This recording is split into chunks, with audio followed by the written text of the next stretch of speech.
예수 부활하셨습니다. 예수 부활하셨습니다.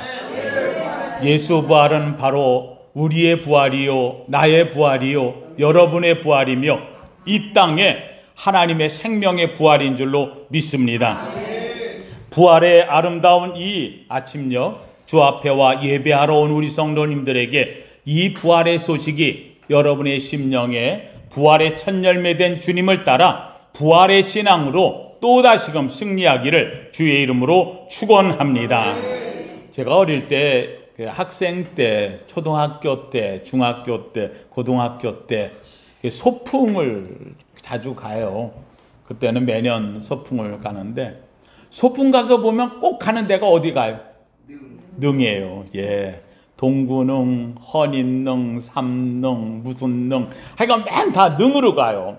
아마 능이 있는 곳이 가장 넓고 크기 때문에 가보면 얼마나 많은 학생들이 같이 와서 머무는지 몰라요. 예, 능. 다 죽은 자들을 기념하기 위해서 있는 곳, 그곳에 가서 우리는 그 능을 보고, 야, 이분은 이랬어, 저분은 저랬어, 그러면서 또 역사도 배우기도 합니다. 우리나라에서 소풍 갈 때 그랬는데, 외국에 나가서 이렇게 나갈 때 보면은요, 관광하고 가보면 또 한결같이 가는 곳마다 전부 다 무덤이에요. 한결같이 가는 데가 다 무덤이 되어지는 곳에 가요. 예. 불교에서 가는 사람들이 성지순례 한다라고 얘기하면 시타마 고타르, 예, 석가모니에 태어났다고 하는 바로 그 무덤이 있는 곳, 나면서 그곳에 무덤이 되어 있는 카시아, 쌍카시아라고 하는 그곳을 가가지고 거기를 참배하고 그들은 돌아옵니다. 또 유교에 있는 분들은 하여간 공자가 있는 곳 가서 또 합니다. 산둥반도에 있는 바로 곡부라고 하는 곳인데, 공림, 다시 아니면은 그 지역에 나무가 많이 울창하게 있다 해서 공림, 공자의 수풀이다 하는 말로 되어 있는 곳, 바로 공자의 그 무덤이 있는 곳으로 찾아가서 거기를 또 살펴보고 옵니다. 지금도 가면 그 공자의 그 후손들이 그곳에 모여서 한 10만여 명 사람들이 모여 산다, 이렇게 이야기를 합니다. 또 이슬람도 마찬가지입니다. 그들도 가면서 그들은 하여간 어찌되었거나 한번 가려고 얘기해요. 바로 마호메트의 무덤이 있는 곳, 메카라고 하는 곳을 어떻게든 찾아가려고 애쓰고 있습니다.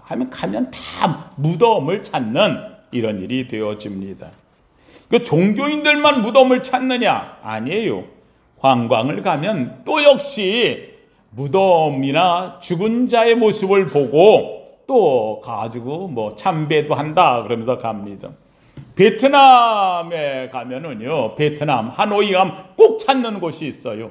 바로 베트남의 영웅으로 베트남의 아버지라 일컬어졌던 호치민이 누워 있는 곳, 바로 바딘 광장이라고 하는 곳이 되어집니다. 하노이의 저 북부, 베트남이 수도지요.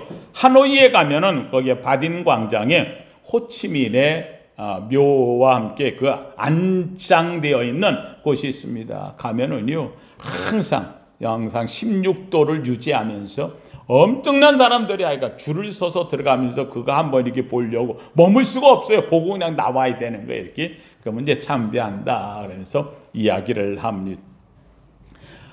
중국을 가면 또 마찬가지예요. 천안문 광장에 가면은 거기에 천안문 광장 영묘에 거기에는 또 모택동, 모택동의 그 시신을 또 만들어 가지고 그걸 또 보고 참배하도록 그렇게 되어져 있습니다. 요새 미국과 그 중국이 지금 관세 전쟁으로 지금 막 난리지요. 그랬더니만은 그때 시대에 그 어려움을 이겨냈던 사람 모택동을 요새 다시 끄집어내 가지고 막 영상 올리고 중국에서는 아주 난리더라고요. 예, 지금도 어려움을 대어지면 이건 모택동 이분을 드러냅니다. 그래서 영묘에 가면 거기에는 천안문 광장에 바로 이 모택동, 중국 주석 마오쩌둥이라고 하지요. 이분이 그곳에 또 안치되어져서 누워있는 것을 보게 되어집니다. 러시아, 소련이라고 옛날에 일컬었죠. 소련. 예, 러시아에 가면 바로 거기에는 모스크바, 수도에 가면 거기도 또 역시 또 한 사람이 있지요. 레닌. 예. 그래서 러시아 소련 혁명을 일으켰던 인물 레닌을 또 거기도 유리관에다 넣어가지고서 아마 제일 먼저 그걸 했던 사람이기도 하지요. 그렇게 해서 거기에도 있습니다. 여기에 질세라. 예. 그래서 또 우리 민족의 또 한 규팅이가 되어주는 북한에서도 야, 누구는 뭐 한 명 해놓냐? 우리는 둘 있어. 북한에 가면 2명이나 해가지고 해놔 있죠. 그래서 2명이나. 예, 김일성, 김정은, 김일성과 김정일이를 예, 유리관에다 넣어가지고 그들은 예, 북한 금수산 예, 기념궁전에다가 모셔놓고 하여간 북한 사람들은 다 참배하고요. 아니 어느 나라든지 하다못해 우리나라에서 누가 거기를 간다 하더라도 꼭 거기를 들리라고 그들이 인도하는 데가 바로 그곳이 되어집니다. 하여간 죽은 사람들에다 놓고 그 앞에서 어떻게든 조아리게 만들려고 애를 씁니다. 그들의 치적을 높이 삽니다. 지금만 그래느냐? 아니요, 옛적에도 그랬어요. 옛적에도. 예, 중국을 처음 통일했다는 진시황이 있는 그 여산릉이라고 하는 곳을 제가 가봤어요. 예, 중국의 여산릉. 예, 거기에 가봤더니 세상에 무덤이라고 하는데요. 이게 무덤이 아니에요. 산이에요. 무덤 위로 올라가는데요. 15분이 걸려. 여기서부터 밑에서부터 올라가는데 15분이 걸릴 정도로 이게 산이지. 이게 그냥 큰 언덕에 이런 곳에다가 그를 만들어 놓았어요. 하여간 그 여산릉 그 안에는요. 온갖 예, 나라를 그 안에다 만들어 놓았다. 지금도 발굴을 안 합니다. 왜냐하면 일부 발굴을 했더니 발굴한 것을 인해 가지고 다 이 산화되어져 가지고 문제가 생기니까 이 모든 것을 다시 해결하기 전까지는 발굴하지 않겠다 하고 되는데 마찬가지입니다. 어디 가든지 마찬가지예요. 다 이 무덤들로 가득 차 있다는 말입니다. 그것을 볼 때마다 사실 성경은 우리에게 이야기하고 있거든요. 사람이라는 게 뭐냐? 살다가 흙에서 왔으니 어디로 가요? 흙으로 돌아가야 되는데 이 흙으로 못 돌아가게 막고 있는 거예요. 흙으로 못 돌아가게. 저 참 불쌍하다는 생각도 되어집니다. 하나님 성도님들, 세상은 모두 다 죽은 자를 기념합니다. 그가 어떻게 살았느냐, 어떻게 그리고 죽어서 어디에 있느냐, 그를 온갖 것으로 미화해서 만들어 놓은 것이 바로 이 무덤이요. 그리고 그의 시신을 안치해 놓은 이런 결과물들이 나옵니다. 그런데 사랑하는 성도님들, 무덤이 없는 종교가 유일하게 하나가 있습니다. 모든 종교는 다 무덤이 있어요. 아까도 얘기했지만 석가모니 상카시아의 무덤이 있습니다. 공자, 공림, 곡부에 가면은 그의 무덤이 크게 준비되어져 있습니다. 마호메트, 메카, 그리고는 그의 성지를 건넌 깨달음을 얻던 메디나, 여기에 가면 그를 상징하는 것이 엄청나게 크게 되어져 있습니다. 모두 다 무덤 앞에 찾아가는 거예요. 예, 성지순례, 그러기 하면 다 무덤을 찾아가는 겁니다. 그런데 놀랍게도 모든 종교에 무덤 없는 종교가 하나가 딱 있어요. 어디입니까? 예, 우리 기독교입니다.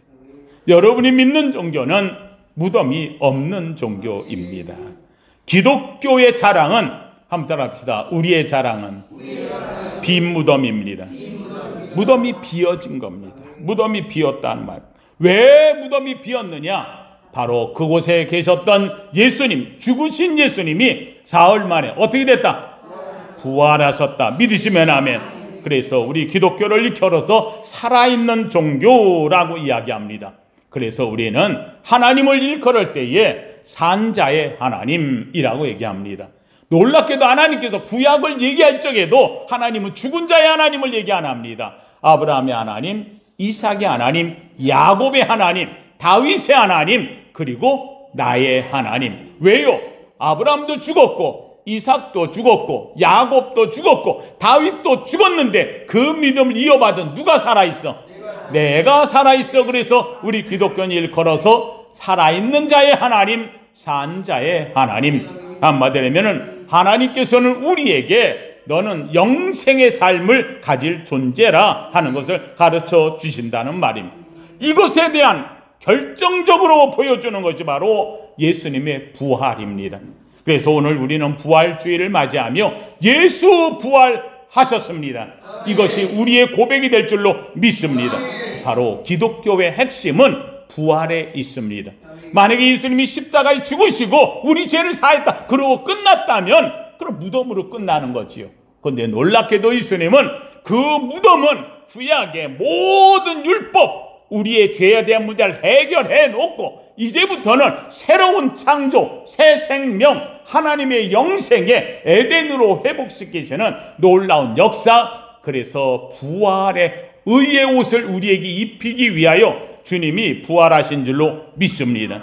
바로 이 부활이라고 하는 것은 죽음을 이기시고 생명이 승리한 날을 선언하는 날이 되어집니다. 이 부활의 날은 마귀를 이겼고 예수님이 승리하셨다는 것을 선포하는 날이기도 합니다.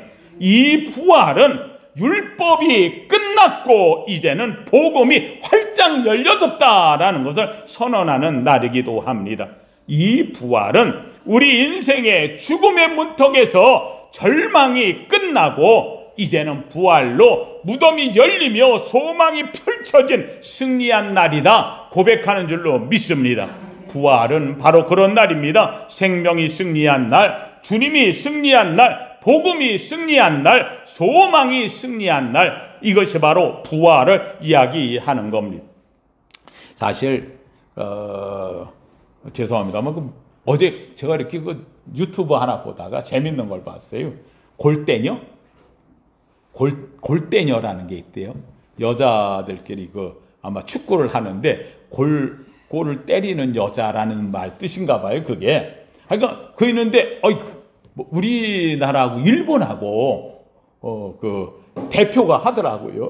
아마 이 연예인들 중심의 어떤 그런 사람들인 것 같은데 보니까 나와가지고 이렇게 여자끼리 축구를 하는데 잘합디다. 근데 일본 애들이 얼마나 잘하는지 몰라요. 보니까는 어제 나온 거 말고 그 전에 작년에도 했었나 봐요. 근데 작년에는 우리나라가 졌대요. 일본에 가가지고 했는지 졌대요. 그래서 올해는 아주 그냥 이를 부득부득 물고 어떻게든 일본만큼은 우리가 져야 돼, 이겨야 돼. 그래가지고는 아마 일본의 선수하고 다시 한번 올해에 이제 다시 붙었는가 봐요. 그래서 작년엔 졌으니까 올해 다시 한다 얘기했는데 보니까는요 일본이 먼저 골을 넣는 거예요. 일본이 잘하더라고요, 여자들이. 예. 근데 나중에 이제 점점점 심기일전해 가지고 결국은 해가지고 나중에 역전을 해서 우리나라가 이겼어요. 그거 별것도 아닌데 기분은 좋습니다. 그러니까 일본은 이기면은 또 이상하게 우리 속에 있는 그 생각이 그런 게 있어서 그런지 일본만큼은 져서는 안 돼. 그래서 그런지 아주 열심히 해서 잘 이겼어요. 더 쾌감이 있는 것은 뭐 했어? 지다가 역전해서. 예. 여러분, 우리의 삶에 있어서 참 재밌는 것은요, 평범하게 가서 이기는 거는 당연한 것처럼 보여요. 그런데 뭐 하다가 지다가 뭐 하면 이기면 역전의 용사가 되는 거예요. 이게 역전의 의미가 되어지는 거예요. 모든 스포츠를 보면 지고 있다가 끝까지 버텨서 나중에 가서 뒤집어 역전할 때에 이게 재미있어요. 그래서 그런지 몰라도 영화도 그런 것 같아요. 영화도 보면은 요새 나오는 영화들의 아주 공통점이라고 하는 것은요, 반전이에요. 반전. 뒤에 가가지고 어떻게 반전을 일으키느냐, 그 반전을 잘 만들어내는 영화가 명화에 속하고 재미를 만들고 히트치는 이런 의미가 있는 것 같아요. 사랑하는 성도님들, 바로 예수 그리스도의 부활은 역전의 이야기입니다. 반전의 이야기입니다. 모든 인류가 다 죽음 앞에서 무덤 안에서 돌무덤 속에서 다 끝났다라고 얘기하는데 놀랍게도 예수 그리스도께서 우리를 대신하여 모든 죄를 지고 죽음 가운데서 죽으시고 예수님이 사흘 만에 뭐 하셨다?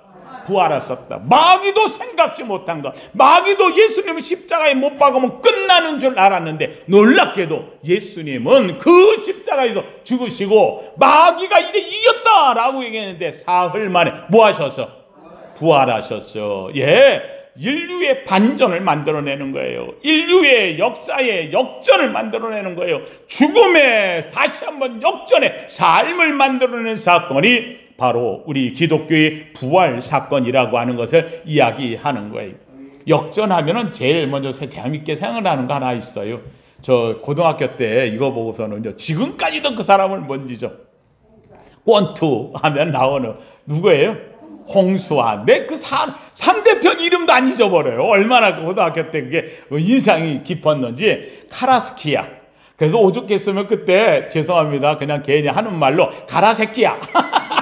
그래 카라스키야라고 하는데 세상에 4번을 다운당하고 또 일어나가지고 우리는 파나마까지 가서 했잖아요 그때. 그래서 우리나라에서는 워낙 그 카라스키야라는 선수가 정말 잘하는 선수이기 때문에 진다고 생각을 했어요. 그러니까는 아예 돈이라도 받고 멀리 가가지고서 그러고서는 이제 외환 달러 벌고 그러고 돌아온다 그러고 이제 간 거예요. 갔는데 거기 가가지고 세상에 하자마자 그냥 4번을 다운당하는데 이제는 끝났지요. 그러니까 우리나라 사람 다 이제 끝났다고.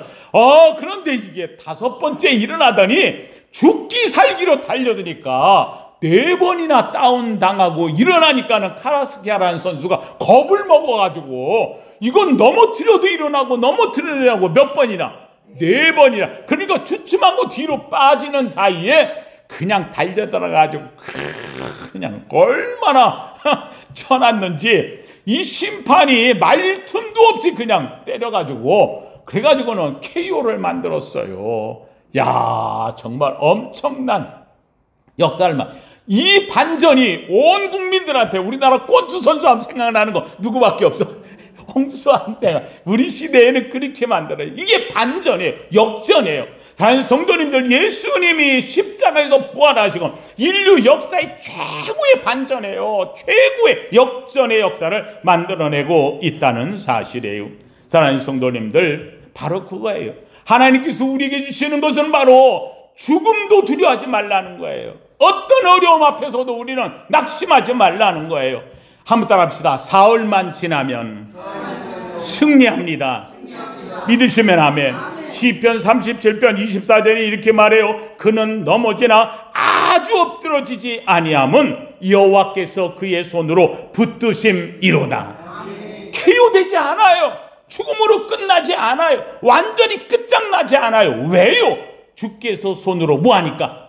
붙드시는 거예요. 무덤문이 닫혔어요. 세상은 끝났다고 얘기했어요. 어둠으로 가득 찼어요. 아니에요. 하나님은 그 손으로 일으키실 줄로 믿습니다. 이걸 가르쳐 주시는 것이 역사가 되어진다는 사실이에요. 사랑하는 성도님들, 오늘 우리는 부활주의를 맞이합니다. 이 부활의 역사에 우리가 가져야 될 하나님이 주시는 의미는 무엇일까요? 한번 따라합시다. 내 어둠의 문을 여셨습니다. 믿으시면 아멘. 하나님 성도 오늘 살다가 내가 어둠에 갇혀 있습니까? 아니 내 인생의 돌문으로 갇혀 있습니까? 아니에요. 하나님께서는 이 어둠의 문을 열고 그 앞에 가로막고 있던 돌을 옮기신 줄로 믿습니다. 여러분 여기 중요한 게 있어요. 죽은 자는 돌 안에 이 무덤 안에 있어요? 밖에 있어요? 안에 있어요. 이 돌무드로 막아놓았다는 것은 죽은 자가 열 수가 있어요? 없어요? 없어요. 사랑하는 성도 이게 중요한 거예요. 여러분 내가 할 수 없어요. 내가 열 수 없어요. 나는 안에 있는 거예요. 그런데 놀랍게도 돌문이 옮겨지는 거예요. 누가 옮기느냐? 누가 옮겨요? 하나님이 옮기시는 거예요. 하나님께서 이 돌문을 옮기는 거예요. 하나님께서 이 무덤을 여시는 거예요. 하나님께서 이 돌문의 어둠을 제거하시는 거예요. 한마디로 얘기한다면 무덤은 다른 사람이 열어야 되는 거예요. 여러분 앞에 닫혀진 문, 돌문, 어둠의 문 기억하세요. 나의 문은 하나님이 여신다. 하나님이 열어주신다. 무덤이 열리면 빛이 들어오는 거예요. 무덤이 열리면 생명이 들어오는 거예요. 역사가 바뀌어지는 거예요.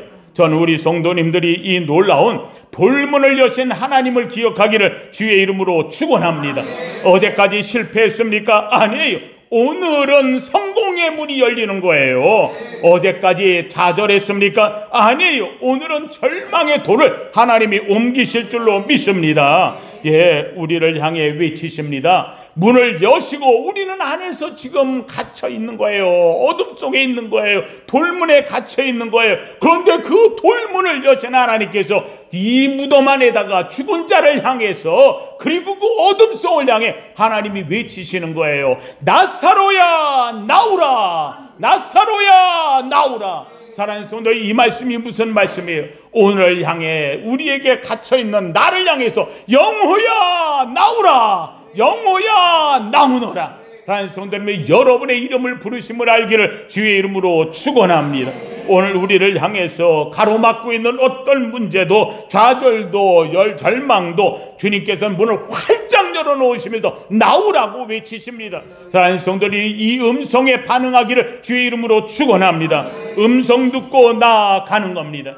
사람들은 앉아서 우리는 염려합니다. 어떻게 하면 이 돌문을 열 수 있을까? 어떻게 하면 이 돌문이 열려질까? 아니, 누가 이 문을 열어줄까? 맞습니다. 어떤 누구도 이 문을 열 수가 없습니다. 그런데 놀랍게도 내가 열려고 하지 않았는데 문이 열렸다는 말입니다. 하나님께서 우리 인생의 문을 열어놓으신 줄로 믿습니다.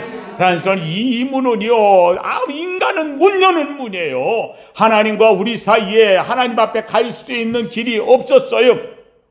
그래서 하나님 앞에서 에덴에서 쫓겨난 인생이에요. 거기를 넘어갈 수가 없는 거예요. 그래서 하나님의 성전을 만들 적에도 하나님의 지성소에는 휘장으로 가려 있어요. 하나님이 있는 곳과 여러분이 있는 곳에는 휘장으로 가려져서 들어갈 수가 없는 거예요. 여기를 들어가는 사람은 1년에 한 차례 죄사함을 받아 대상만 이곳에 들어가는 거예요. 놀랍게도 예수님께서 우리의 죄를 위하여 자신의 피를 가지고 이 하나님의 지성소 안으로 들어가 하나님 앞에 피를 뿌리는 거예요. 십자가에서 뿌린 피가 놀랍게도 주님이 십자가의 죽으심으로 다 이루어서 위로부터 아래로 가려져 있던 휘장이 위에서 아래로 찢어진 줄로 믿습니다. 깨끗하게 찢어진 거예요. 무슨 말이에요? 하나님의 길이 열렸다는 말이에요. 하나님 손에 이 열린 환희의 역사가 부활에 나타나고 있다는 말입니다. 하나님께서 이 에덴 동산에 들어가지 못하도록 에덴 동산에 둘러쳤다 그랬어요. 화영검, 불에 붙은 이 검으로다가 에덴 동산이 들어온 자는 다 죽는 거예요. 못 가요. 그런데 하나님이 이 화영검을 치워버리셨다는 말이에요. 에덴의 문이 열렸다는 말이에요. 에덴 동산에 들어가는 길이 활짝 열렸어요. 그 위를 십자가로 내려놓으셨어요. 십자가에 다리를 놓으셨어요. 하나님 성도님들, 여러분은 기억하세요. 함께 합시다. 나를 향한 에덴의 문이 열렸습니다. 믿으시면 아멘. 하나님 성도님들, 여러분은 천국에 들어가는 아름다운 하나님의 백성된 줄로 믿습니다. 우리는 그 문으로 들어가는 거예요. 놀랍게도 그렇다고 한다면 이 사실을 어디에서 증명하느냐? 바로 예수님의 부활은 그냥 부활이 아니에요. 함께 합시다. 예수님의 부활은 약속의 성취입니다. 언약의 성취입니다. 예, 구약에 옛날에 약속된 것을 이루었다는 말이에요. 하나님의 말씀은 다 약속이에요. 이 약속을 이루어 주시니까 바로 하나님이시라는 거예요. 그냥 하나님 예수님이 그냥 죽은 자 가운데서 그냥 부활했어 하는 게 아니에요. 부활하겠다고 약속했었어요. 부활하시겠다고 선언했었어요. 부활하시겠다고 언약이 되어 있던 거예요. 그것이 이루어졌다는 말씀이에요. 6절 말씀에 오늘 이렇게 말합니다. 그가 여기 계시지 않고 그가 말씀하시던 대로 살아나셨느니라. 그가 뭐 하시던 대로? 말씀하시던 대로, 약속하시던 대로 살아나셨느니라. 하나님 성도님들, 이 부활은 그냥 부활이 아니에요. 여러분을 향한 하나님의 약속이 이루어진 줄로 믿습니다. 그가 말씀하시던 대로. 성경 최고의 약속이 뭐냐? 바로 예수의 부활입니다. 예수님이 부활한다고 하는 이 약속, 왜요? 내가 영원히 죽을 것 같은데 하늘 산다고 하는 약속이 되어진다는 말입니다. 사랑하는 성도님, 여러분에게 주어진 이 놀라운 약속이 여러분의 것이 되기를 주의 이름으로 축원합니다. 고린도전서 15장 14절에 이렇게 말해요. 예수 그리스도께서 만일 살아나지 못하셨다면 우리가 전파하는 것도 헛것이요 또 너희의 믿음도 헛것이라. 맞아요. 오늘 우리가 교회 와서 예배하고 우리가 믿는다는 이 믿음이 만약에 부활이 없다, 그럼 우리의 것은 다 뭐가 되는 거예요? 헛수고가 되는 거예요. 헛수고가 되는 거예요. 세상 말로 얘기하면 도라미탑이 되는 거예요. 그런데 놀랍게도 예수님이 우리를 위하여 뭐 하셨으므로? 부활하셨으므로 오늘 우리가 주님을 믿고 하나님을 믿고 하는 이 모든 것이 아름다운 결과 열매가 될 줄로 믿습니다. 고린도전서 15장 17절엔 이렇게 말해요. 그리스도께서 다시 살아나신 일이 없었다고 한다면 너희의 믿음은 헛것이요 너희가 여전히 죄 가운데 있을 것이라. 맞아요. 예, 우리가 만약에 부활이 없다고 한다면 여전히 죄 가운데 있는 거예요. 죽을 수밖에 없는 거예요. 그런데 주님이 십자가에서 깨끗하게 우리 죄를 해결했고 주님이 부활하심으로 나도 주와 함께 죽었고 주님과 함께 뭐 할 줄로? 부활할 줄로 믿으시면 아멘. 그래서 우리는 부활에 주님을 따르는 열매가 된다는 말씀이에요. 사랑하는 성도님들, 그렇다고 한다면 이 무덤에 누가 옵니까? 무덤에 와서 주님을 만나는 자가 누가 만납니까? 약속의 말씀을 믿는 자입니다. 약속을 믿는 자가 무덤에 가는 거예요. 무덤에서 나오는 거예요. 오늘 여기 교회에 나오는 것은 누가 오는 거냐? 하나님 성도님들, 오늘 이 자리에 나온 사람은요, 함께 합시다. 말씀을 믿는 사람, 약속을 믿는 사람. 믿으시면 아멘. 여러분이 약속을 믿으시면 아멘. 언약을 믿으시면 아멘. 예, 우리는 여기 앉아 있는 이유가 뭐냐? 그냥 앉아 있는 게 아니에요. 취미생활이 아니에요. 살아계신 전능하신 예수 그리스도 부활을 우리는 믿고, 그리고 나도 부활할 줄로 믿습니다. 주님을 나를 부르신 줄로 믿습니다. 마지막 하나, 사랑하는 성도님들, 이제 우리 주님이 부활을 목격한 자는 주님이 뭐라 그러느냐? 부활을 목격한 자에게 주님이 하시는 말씀 단 하나예요. 한번 따라합시다. 갈릴리로 가라. 예, 갈릴리로 가라. 내가 거기서 너희를 만나리라. 여러분, 갈릴리로 가라. 아니, 예루살렘에서 부활하셨는데 왜 갈릴리로 가라고 하느냐? 예루살렘은 예수님이 십자가에 죽으셨던 자리, 거기가 아니라는 거예요. 이제 너희들을 만났던 자리, 갈릴리로 가자. 첫사랑을 회복했던 자리, 너희들과 처음 만났던 그 자리, 바로 거기로 가자. 7절 말씀에 이야기합니다. 먼저 갈릴리로 가시나니 거기서 너희를 배우리라. 다시 시작하는 거예요. 제자들이 예수님을 부인했어요. 예수님을 모른다고 했어요. 부활하신 주님을 막인하는데 부끄러운 거예요. 놀랍게도 주님은 부끄러운 자리가 아니라는 거예요. 갈릴리로 가라. 너희들 나를 사랑했던 자리, 가장 뜨거웠던 자리, 거기서 함께 먹고 마시며 행복했던 자리, 이제 너희가 내 제자가 되어지며 이제 하나님의 복음의 역사의 주인공이 되었던 자리, 기적과 역사를 맛보았던 자리, 거기서 다시 만나자. 사랑하는 성도님들, 주님의 부활은요, 우리에게 새로움을 시작하는 거예요. 다시 한번 시작하자는 거예요. 새로운 역사예요. 저는 우리 성도님들에게 이야기합니다. 부활이 뭐냐라고 이야기한다면 지난 것은 지나고 이제부터 주와 함께 다시 시작하는 거예요. 새로운 스타트, 뉴 스타트. 이것이 바로 저와 여러분의 삶의 부활이 되어지는 거예요. 저는 원합니다. 오늘 이 자리에 나온 우리 사랑하는 성도님들, 주님에 대한 뜨거운 신앙이 회복되기를 주의 이름으로 축원합니다. 처음 뜨거웠던 그 마음으로 돌아가기를 주의 이름으로 축원합니다. 예, 처음 만나 주님의 은혜를 입었던 곳, 주님에 대한 감격이 있었던 곳, 바로 거기에요. 이제는 배신도 아니에요, 미움도 아니에요, 그리고 절망했던 주님이 죽었다는 소리 듣고 절망들은 이런 것 아니에요. 다 잊어버리고 다시 부활하신 주님과 함께 시작함이 되어지는 거예요. 예수 그리스도와의 처음 사랑을 회복하는 곳, 예수 그리스도와 함께 새로운 출발에 시작되었던 자리, 잃어버렸던 사명을 새롭게 하는 자리, 절망을 바꾸고 처음 기적과 소망을 회복하는 자리, 배신으로 얼룩졌던 흩어진 공동체가 아니라 이제는 주 안에서 부활의 신앙, 부활의 의의 옷을 입고 새롭게 변화된 자리, 거기서 만나자는, 거기서 만나자. 저는 우리 사랑하는 성도님들에게 말씀합니다. 오늘 부활절 예배를 드리는 우리 사랑하는 성도님들, 오늘부터 또다시 새로운 부활의 신앙으로 옷 입기를 주의 이름으로 축원합니다. 전날에 뜨거웠던 믿음과 열정이 회복되어지고 다시 변모되어지기를 주의 이름으로 축원합니다. 누가 우리 흔히 얘기합니다. 아이고, 이제 내가 나이가 얼마인데 이제 뭘 아니에요. 그렇지 않아요. 주님을 만난 자는요 인생이 바뀌어지는 거예요. 그 나이부터 그의 인생이 새로워지기 시작하는 거예요. 모세는 80세에 주님 만나고 이스라엘의 지도자로 이스라엘을 이끌어냈어요. 갈렙은 85세 45년이 지난 다음 85세가 되었을 때 나는 그때와 지금도 똑같다. 주님이 말씀하시면 내가 올라가 차지하리라. 가라 갈렙. 놀랍게도 그는 갔을 때에 그 땅을 차지해 오늘날 유대 땅의 주인공이 된 줄로 믿습니다. 처음 시작하는 자리에 이제 내 나이가 언제든 관계없어요. 내 형편이 어떻든 관계없어요. 내 앞에 무슨 문제가 있든 관계없어요. 왜요? 주님이 나와 함께 하세요. 주님이 내 손을 붙들어 주셔요. 주님이 나를 이끌어 줄 줄로 믿습니다. 실패를 바꾸어요. 예수 그리스도의 인상으로 바꿔지는 것이 부활의 자리가 되어지는 거예요. 예수 그리스도를 만난 감격과 은혜의 눈물을 다시 일으켜주는 것이 갈릴리에서 시작되어지는 거예요.